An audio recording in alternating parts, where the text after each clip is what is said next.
I used 3 different kinds of sandpaper to fix this damage to the bumper cover on this car. This is a fine product. I recommend this JB Weld plastic weld. This is, I think, the right stuff to use here.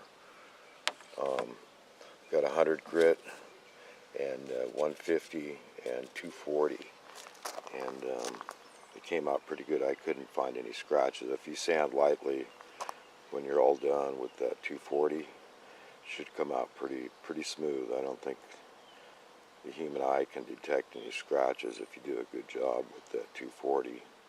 But you know, you get the right color paint to match it.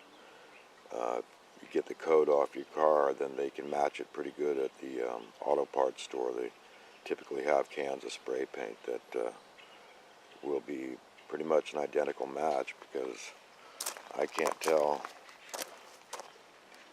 on this. The paint match was very good.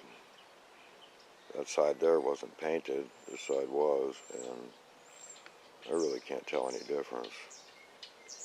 So anyhow, good luck if you got a plastic bumper cover that has cracked, got in a fender bender, Fender cracker these days.